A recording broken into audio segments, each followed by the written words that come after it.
Para sa Jordan, ang kritikal na lokasyon ng kanilang bansa ay nagiging mas mahalaga pa sa gitna ng patuloy na pagtaas ng tensyon sa pagitan ng Israel at Iran. Sa mga kamakailang pangyayari kung saan naganap ang mga airstrike ng Israel laban sa Iran bilang ganti, pati na rin ang kanilang pagsalakay sa mga rebelding Hamas, ang mga bansang ito ay patuloy na naggagantihan sa mga nakalipas na buwan. Ang Iran ay tila napuno na dahil sa pagkamatay ng kanilang opisyal at ng commander ng Hamas na si Haniyeh. Ngayon, matapang na ipinahayag ng Iran na gaganti sila sa Israel sa mas mapaminsalang paraan. Nakahanda na ang kanilang puwersa upang umatake ng buong puwersa at wala nang makakapigil sa kanila. Bagamat marahil ang Israel ang laging nasa sentro ng tensyon at banta ng Iran, ang tunay na dapat maging alisto at mag-ingat ay walang iba kundi ang Jordan. Ito ay dahil ang Jordan ay isang mahalagang kaalyado ng Israel.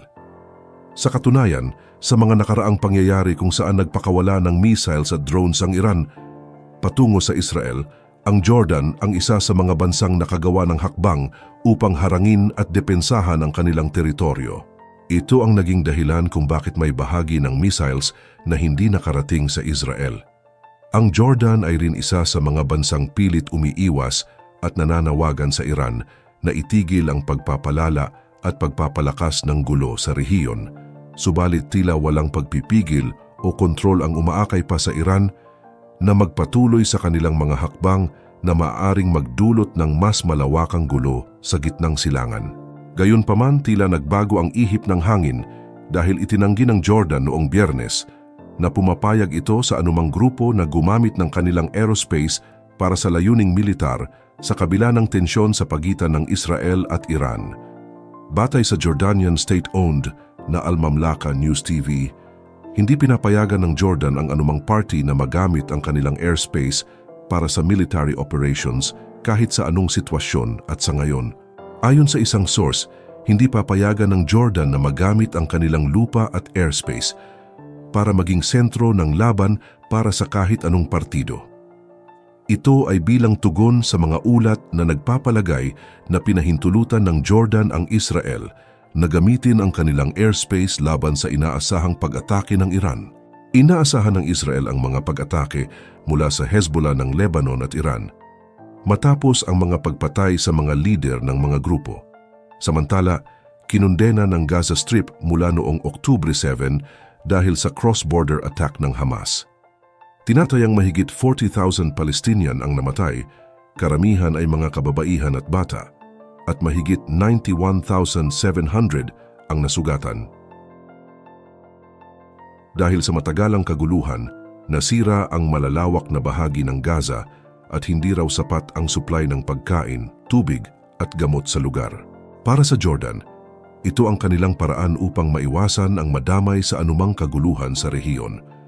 Sa mga nakaraang pangyayari, nasaksihan ang banta ng Iran sa Jordan na posibleng madamay sila kung sakaling tumulong ang Jordan sa Israel.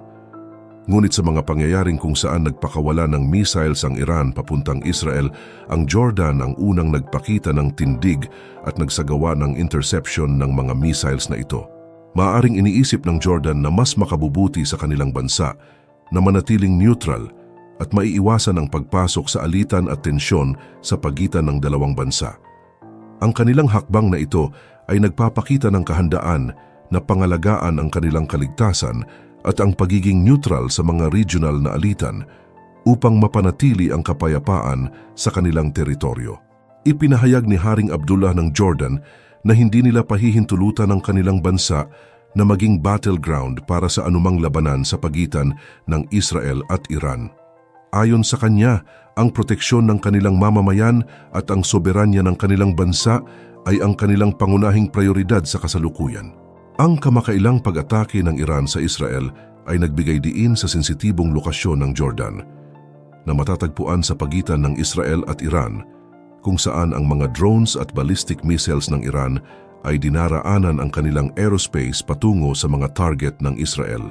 Sa kanyang pahayag kay US President Joe Biden, ipinagtanggol ni Haring Abdullah ang kanilang hakbang sa pagpuksa at pagharang sa mga atake na ito.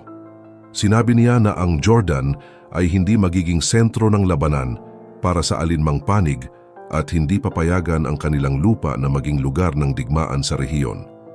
Ang mga analyst naman ng Jordan, tulad ni Osama al-Sharif at Amer al-Sabaile, ay nagpahayag ng kanilang opinyon hinggil sa sitwasyon. Sila ay nagpapakita ng pangangamba sa posibleng banta at epekto ng labanan sa gitna ng Israel at Iran sa kanilang bansa at ang hakbang ng Jordan na manatiling neutral at itaguyod ang kanilang soberanya.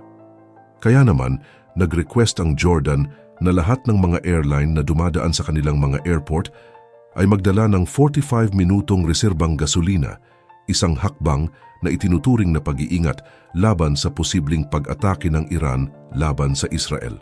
Isa sa mga layunin nito ay masiguro na ang mga aircraft ay may sapat na gasolina upang magamit sa anumang di inaasahang pangyayari habang sa kanilang aerospace. Dahil sa lumalaking pag-aalala at banta sa sitwasyon sa rehiyon, maraming airline ang nagsuspinde o umaayaw na magdaan sa Iranian at Lebanese airspace.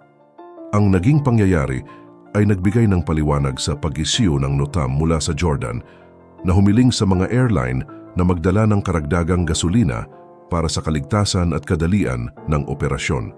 Ito ay isa ring paghahanda at seguridad para sa posibleng pagsasara ng kanilang aerospace kung sakaling maganap ang inaasahang kaganapan sa pagitan ng Israel at Iran. Ayon sa OPS Group, ang pagsasagawa ng NOTAM ng Jordan ay isang hakbang sa pag-iingat at pagtitiyak sa seguridad ng kanilang airspace. Ito ay isinasagawa upang maging handa at maayos ang kalagayan ng kanilang espasyo sa himpapawid sa gitna ng patuloy na tensyon sa rehiyon. Ang 45 minuto ng reserbang gasolina ay inilaan upang matiyak na ang mga sasakyang panghimpapawid ay magkaroon ng sapat na supply ng gasolina para sa kanilang biyahe at kaligtasan habang nasa transit sa Jordanian airspace. Ang kooperasyon at koordinasyon ng Jordan sa mga airline at ang kanilang hakbang sa pangangalaga sa seguridad at pagiging handa ay mahalaga upang mapanatili ang kalmaduhan at kaligtasan sa rehiyon sa harap ng mga posibleng banta at kaganapan. Sinabi ni Netanyahu na kung sakali mang umatake ang Iran sa kanilang bansa, hindi lang sila magsasagawa ng pagbabalik, ngunit sisiguraduhin na ang kanilang pag-atake ay mas higitan pa sa orihinal na pag-atake na gagawin ng Iran. Ang patuloy na digmaan sa Gaza at ang pagkamatay ng isang pinuno ng rebelding Hamas ay nagdulot ng dagdag na init sa ugnayan ng dalawang bansa. Ang pagkamatay ni Haniyeh, isang Hamas commander, ay itinuturo ng Iran na Israel ang nasa likod nito. Bagamat walang opisyal na pahayag mula sa Israel na agarang nagpapatunay na sila ang nasa likod ng pag-atake kay Haniyeh, hindi rin nila itinatangging may kaugnayan sila sa pangyayari. Itinuturing na napakadelikado at mapanganib ang namumuong sitwasyon na ito at nagdadala ng dagdag na pag-aalala sa rehiyon ng Middle East.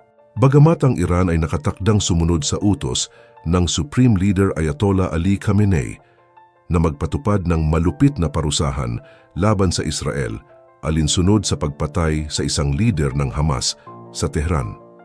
Ayon sa isang deputy commander ng Revolutionary Guards, ang mga utos mula sa pinunong relihiyoso tungkol sa paghihiganti para sa kasalukuyang pangyayari ay tiyak na isasagawa sa pinakamahusay na paraan. Sa pahayag ng Iran, sinabi nila na handa silang magpatupad ng matinding parusa laban sa Israel dahil sa insidente na ito, at ito ay isang malinaw at direkta na agad na pagtugon sa nangyaring pagpatay.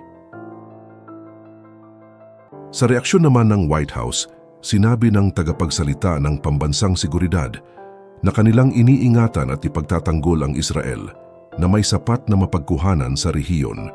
Para sa Israel, ito ay hindi lamang laban sa Hamas kundi maging sa Iran at sa kabuuang axis of resistance ng Iran, pati na ang mga insidente sa Red Sea City of Hodeidah sa Yemen nitong nakaraang buwan. Sa maikling panahon, nagbago ang pagtingin ng Israel mula sa Gaza tungo sa Tehran.